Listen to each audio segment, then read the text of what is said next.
Existe o poder de cura na mensagem da cruz. E eu sinto a presença dele aqui. Deus precisa de homens para levar a cura emocional, levar a cura na alma? Não. É isso que eu quero que você entenda. A mensagem da cruz é suficiente, meu irmão.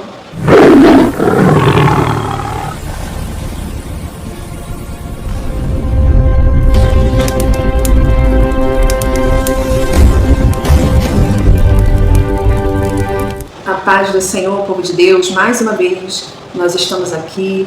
Eu creio que Deus tem uma mensagem poderosa para os nossos corações. Eu sei que Deus vai trazer uma direção para muitos de nós que estamos buscando cura na alma. E Deus trouxe uma mensagem poderosa. Eu creio que se você estiver aberto para receber essa mensagem, Deus vai falar profundamente com você, meu irmão. Hoje o nosso vídeo vai ser bem objetivo, tá bom? Vem comigo aqui, por favor, no segundo livro de Coríntios, no capítulo 10. Vamos ler aqui a partir do versículo 3, que vai dizer assim: é verdade que somos humanos, mas não empregamos planos e métodos humanos para ganhar batalhas. As armas que usamos não são humanas, ao contrário. São poderosas armas de Deus para derrubar fortalezas. Estas armas podem derrubar todo o argumento e pretensão contra o conhecimento de Deus. Com estas armas podemos dominar todo o pensamento humano para torná-lo obediente a Cristo. Amém, meus irmãos? Poderosa essa mensagem, né? É impressionante como a palavra de Deus traz coisas profundas, conceitos profundos que são recentes, inclusive, na humanidade, mas que é milenar. É milenar, então, a palavra de Deus é um conhecimento tão profundo que nela está a cura, meus irmãos. É isso que eu quero te dizer hoje. Se eu pudesse fazer com que você entendesse o poder da palavra de Deus, o poder do conhecimento e da revelação de Cristo tem para que você receba a cura na sua alma. Eu não sei como você chegou até aqui, meu irmão. Talvez você esteja com um diagnóstico de depressão, de ansiedade, de síndrome do pânico. Talvez você até mesmo recebeu um diagnóstico de esquizofrenia. Eu não sei qual é a sua condição, mas eu sei que a cura está em Cristo, a sua libertação está em Cristo Jesus. E é importante porque a gente entender esse conceito de levar os nossos pensamentos que se opõem ao conhecimento de Cristo cativos a Ele. Porque às vezes nós não estamos trabalhando com uma técnica entregue pelos céus. Nós não estamos entendendo esse conceito e ficamos ali ruminando em pensamentos que não estão de acordo com a palavra. E muitas vezes isso acontece pela falta do conhecimento, gente. É a falta do conhecimento. Se a gente aprendesse a ler e praticar a palavra de Deus, a gente conseguiria entender que nela está a nossa cura. E o que Deus fala no meu coração muitas vezes nós temos uma visão errada sobre o que é a cura. A gente fala sobre autoestima, sobre o amor próprio, mas isso é o que o mundo fala, né? Isso é o que o mundo traz para nós, esse é o discurso que o mundo está trazendo, mas será que é isso mesmo? Será que é isso que Deus espera de nós? Porque vamos considerar que uma pessoa que tem autoestima, ela vai se achar o máximo.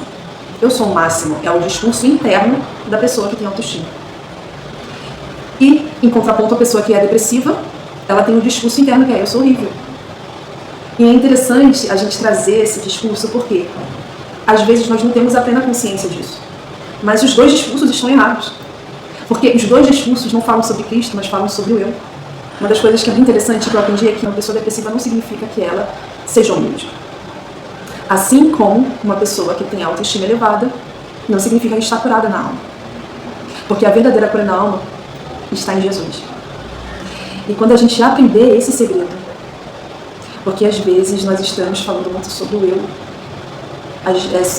Não existe um eu mortificado ainda, entende? Então, a gente vai falar muito aqui sobre isso, porque quando a gente pensa muito em nós e o nosso discurso está muito voltado para quem nós somos e como nós nos enxergamos, nós estamos na direção errada. Porque na verdade não deveria ser sobre nós, deveria ser sobre Cristo. E quanto mais você tiver uma visão autocrítica de você, uma visão que volta para você e os seus pensamentos estiverem muito voltados para si, você está trazendo que orgulho para dentro de si. Porque o nosso presente século, ele vai te ensinar, meus irmãos, a te colocar como Deus, como centro de tudo.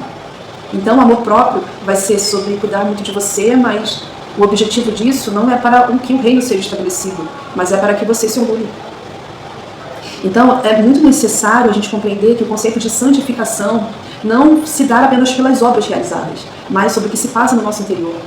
Lembra lá no Sermão do Monte, quando Jesus comenta que a lei considerava o pecado quando o homem adulterava, quando o homem praticava adultério?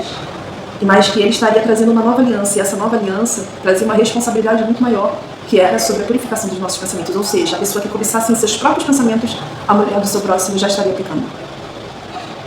Então, observem só que muitas pessoas acreditam que estão no processo de santificação das suas obras externas, mas não estão se preocupando nem um pouco, se comprometendo nem um pouco com a santificação da mente. Isso é um processo. A própria palavra de Deus fala que se nós confessarmos e abandonarmos o nosso pecado, encontraremos misericórdia. Só que esse pecado não é a prática apenas. É aquela que já está no pensamento, que já tem uma intenção de ser realizada. E é isso que está faltando na igreja, essa compreensão.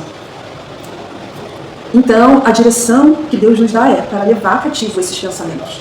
Levar cativo os pensamentos de eu, é muito sobre mim, é muito eu sou ruim, eu sou boa demais, é muito sobre eu estou certo ou eu estou errado. E é por isso que muitos de nós estamos adoecendo psicologicamente, emocionalmente, porque nós não estamos colocando Deus no centro, Cristo no centro. É nesse lugar que nós estamos seguros, meus irmãos.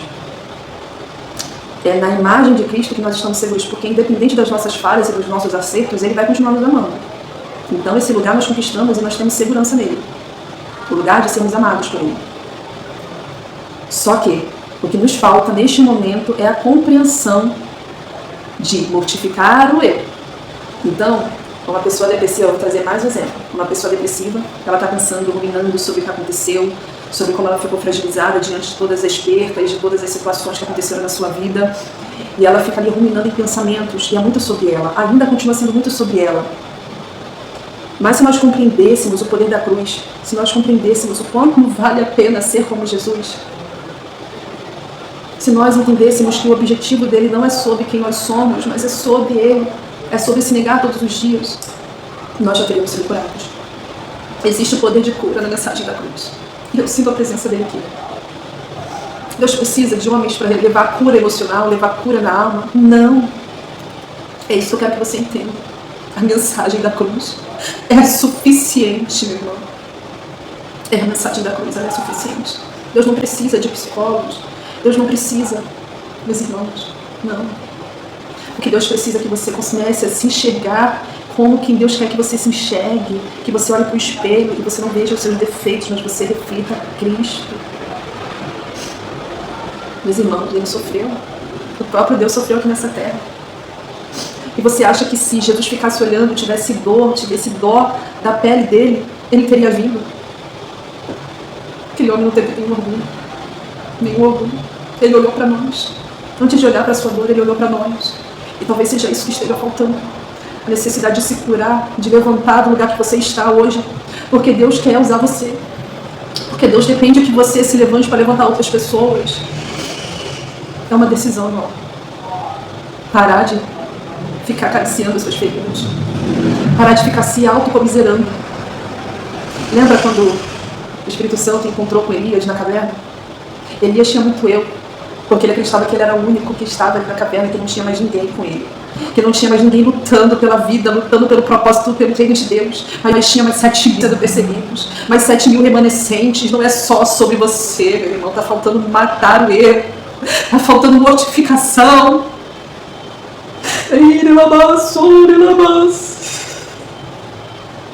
Eu sinto tão forte a presença de Deus aqui, meus irmãos. Eu sinto tão forte a presença de Deus aqui.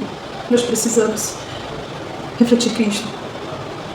A nossa vida não é mais nossa, não é sobre as nossas dores mais, não é mais sobre um passado que Ele perdoou, que Ele jogou no lado, no esquecimento, porque se cada um tivesse comprometido na santificação, se cada um tivesse comprometido com a mortificação do seu eu, do seu ego, com certeza pessoas não seriam mais feridas. E esse é o nosso problema, e essa é a resolução dos nossos problemas. A solução para os nossos problemas, irmãos, está na mortificação do eu. É aí que está o lugar, é aí que está a solução. Hoje eu quero que você reflita sobre essa mensagem. Eu sei que foi uma mensagem curta, mas eu espero que no fundo do coração Deus possa ter encontrado você no meio das suas dores, no meio das suas dificuldades, e que você possa, a partir de hoje, escolher, tomar uma decisão do lugar que você deseja estar.